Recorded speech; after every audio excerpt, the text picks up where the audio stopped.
सादर करीत आहे लाभले आम्हास भाग्य, लाभले आम्हास भाग्य.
माझ्या कवितेचे नाव आहे मराठीतूनच घेऊ शिक्षण. महाराष्ट्र भूमी आहे संत सज्जनांची, गायली आहे महती त्यांनी मराठी भाषेची. म्हणूनच मराठीचा करूया गौरव, अहो मराठी भाषेचे जाणून घेऊया वैभव. जरी चंचल किती हे मन, तरी मातृभाषेचे भावे पूजन. म्हणूनच कवी आकाश म्हणतो की भाषा भाषांचे करू रक्षण, पण मराठीतूनच घेऊ शिक्षण. धन्यवाद. फारच छान. अहो ज्ञानेश्वर माऊली म्हणतात ना, माझ्या मराठीची बोलू कौतुके, परी अमृताचाही पैजा जिंके. चला तर मग अशा अमृतरूपी मराठी भाषेतील पुढील कविता ऐकूयात. नमस्कार, माझ्या कवितेचे नाव आहे दोबाळा दोदो रे दोदो. मराठी बाणा मराठी बोली, सरस आहे शब्दांची बोली. वैभव वैराग्य एकाच पाऊली, दोबाळा दोदो रे दोदो. शिवराय होते रयतेचे वाली, मराठी भाषा राजश्री पावली. साहित्य प्रकारांची भरभराट झाली, दोबाळा दोदो रे दोदो. मानस शास्त्रज्ञ आहे साम्रत, 6 ते 14 संस्कार वयात. संकल्पना समजे मातृभाषेत, दोबाळा दोदो रे दोदो. संकल्पना समजे मातृभाषेत, दोबाळा दोदो रे दोदो. वा वा, खूपच छान. आणि यानंतर आपल्या समोर येत आहेत कवी श्रेयश. नमस्कार, माझ्या कवितेचे शीर्षक आहे शपथ. शपथ आहे तुम्हाला खरं सांगा, आपले बाबासाहेब विनायकेला गेले, बॅरिस्टर झाले, संविधानाचे शिल्पकार बनले. माजी राष्ट्रपती मिसाईल मॅन अब्दुल कलाम सर्वजण आदराने त्यांना करतात सलाम. दोघेही हे भारतरत्न मातृभाषेतूनच शिकले. मग त्यांचे काय हो, कुठे अडले? जर्मनी, जपान आणि चीन आहेत ना हे प्रगत देश सारे, इथे मातृभाषेतून शिक्षणाचे वाहतात ना होवारे. मग आपल्याला या साहेबी भाषेचे एवढे कौतुक का बरे? अहो शाळांची फी भिडली ना पार गगनाला, मुलाबाळांच्या शिक्षणापायी चिंता घेताय ना तुम्ही पोटाला. मित्रांनो, शपथ आहे आपल्याला खरं सांगा, आहे का तोड मराठी शिक्षणाला? आहे का तोड मराठी शिक्षणाला? मंडळी, पडलाय ना प्रश्न तुमच्या मनाला? चला तर मग याच वळणावर हे कवी संमेलन संपन्न करूयात. वा वा वा, फारच छान मुलांनो. पण प्रतीक्षा, पुढचा कार्यक्रम लगेचच सुरू कर हा. हो मॅडम. आणि यानंतर आपल्या समोर सादर होत आहेत भारूड.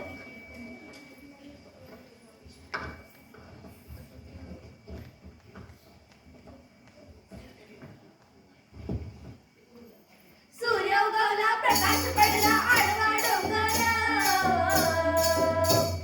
आडवा डोंगर तयाला माझा नमस्कार. आडवा डोंगर तयाला माझा नमस्कार. अगं विंचू चावला, काय मी करू? विंचू चावला कोणाला सांग? विंचू चावला, विंचू चावला, विंचू चावला हो. अहो महाराज, पण विंचू म्हणजे काय? ओ विंचू म्हणजे 8 पायांचा कीटक की हो. आणि मग कोणता विंचू चावला तुम्हाला? ऐका की, इंग्रजी विंचू अति दारुण, मराठीला नांगी मारली त्यानं, जीव झालाय हैराण. आता या विंचवाला उतारा. ओ परभाषेचे गोडवे मागे सारा, आणि प्राथमिक शाळेत मराठी अंगीकारा. मग काय होईल? म्हणजे हवीन सूत्रे झरझरा, वरा मातृभाषा की जय, मराठी शाळा माता की जय. वा वा वा, शाबास मुलांनो. आणि आता या स्नेह संमेलनाची सांगता करूया एका सुंदर लावणीने.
शिक्षिका म्हणून मला नेहमीच वाटतं की वर्तमानापेक्षाही मराठीचं भवितव्य अत्यंत धोक्याच्या वळणावर आहे. अहो मॅडम, मराठी शाळेची पटसंख्या अगदी रोडावत आहे. आणि इंग्रजी शाळा ओसंडून वाहत आहेत. पण मी काय म्हणतो, क्वांटिटी पेक्षा क्वालिटी महत्वाची असायला हवी ना. खरंय हो, पण वरपर्यंत हे कळायलाही हवं ना. आणि कळलं तरी वळायलाही हवं नाही का? पण बरं का मंडळी, खरं तर इंग्रजी सर्वांनाच यायला हवी, कारण ती तर जगाची ज्ञानभाषा आहे. तेच सांगतो ना आम्ही. पण प्राथमिक वर्गांपासून इंग्रजी माध्यमाचे दुष्परिणाम फारच भयंकर होत आहेत. होय मॅडम, मला तुमचं म्हणणं 100% पटतंय. अहो हेच पहा ना, माझा श्रेयश किती समजदार बनलाय तुमच्या मराठी शाळेत, आणि माझी स्नेहा ना धरतीला इंग्रजी